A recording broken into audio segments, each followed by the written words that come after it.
we're here to talk about the topic of cancer, which is a little bit different to what we normally have on the Mai Home Run, but we're here for it. We're here for it. We had Ivy Rose not too long ago, and now we got Leaton in the building to touch on his journey, man. So first and foremost, welcome to the Mai Home Run, bro. How are you? Good. Thank you for having me. Yeah, it's good to have you in here, bro. We were just talking about it off here, but you were saying that today's your day off, and you're just excited to come to Mai and what a way to spend your day off, eh? Shout for coming through, man. Shout for coming through. Can tell my mom that I made it. Yeah, My face for radio is finally being recognized, and I've done it. So that's what we're here to talk about, man. We're here to touch on Canteen. We're here to touch on the topic of cancer, but we want to get to know you as well, bro. So can you take us back a little bit as to who you are, where you grew up, and a little bit about your journey, please? Yeah. So I'm Leaton. I'm from West Auckland. I was born, not raised here. I grew up in Whangarei from the age of 7, but I'm from out west. I came back after I graduated from high school, and now I work in menswear and retail full time. How we were talking earlier, that I work at the Tara Cash and Limau as the manager. Nice. And I've found myself on the radio now. You might be able to take our jobs, man. And that's what we're here to touch on, bro. So, talk about this journey of cancer a little bit, bro, and how it's kind of played a role in your life.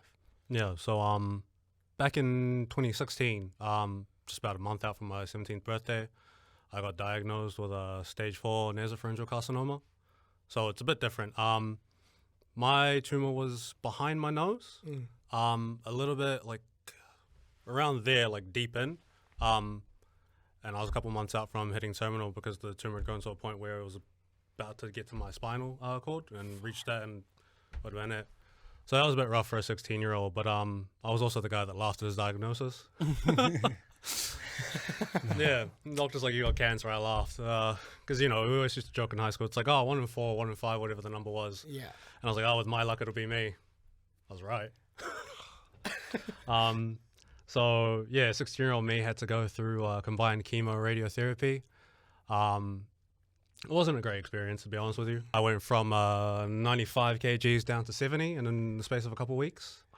Because I hadn't been eating for weeks, to be honest with you. I'd keep down a meal for about 5 minutes tops, if I was lucky.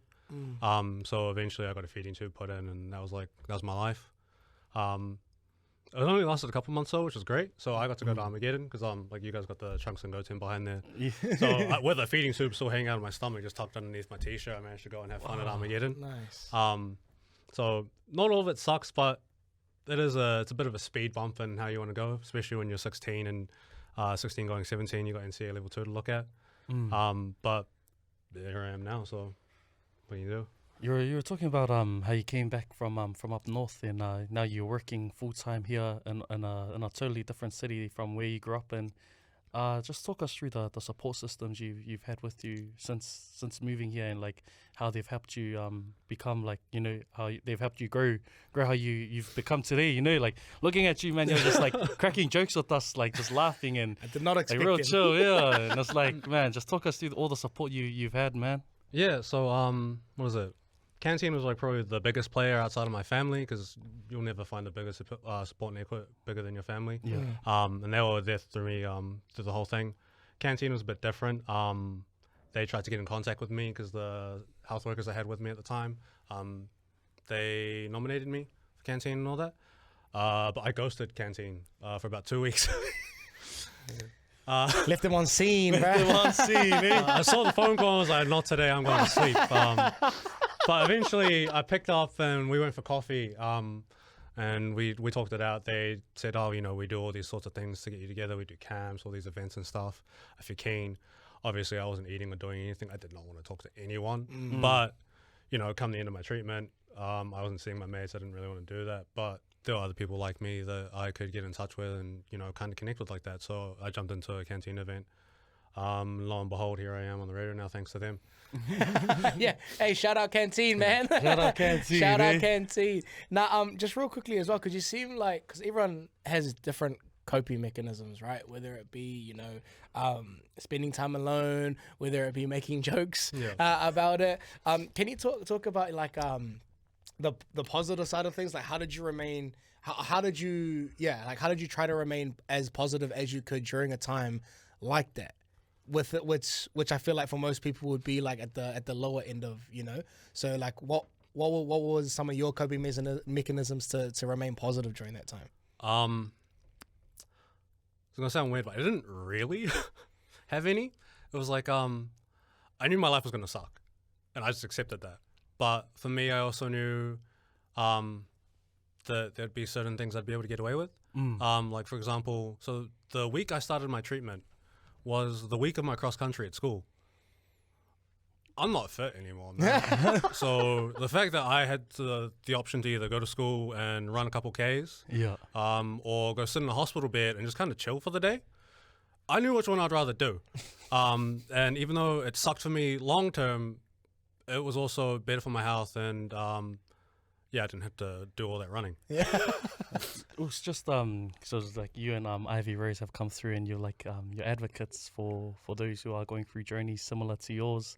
What's some advice for those going through the journey, like to keep on pushing and stay resilient and live the life that they want to live, like how you are today, man?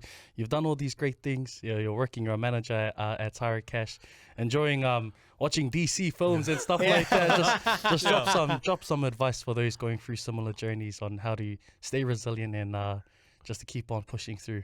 So for me, it was the one I used to tell people was that the world doesn't care where you are. Tomorrow will always come. So if you're having a great day, that's awesome. Tomorrow you got to wake up and do it again. The day sucks, it doesn't matter. Tomorrow comes, you can have a better one.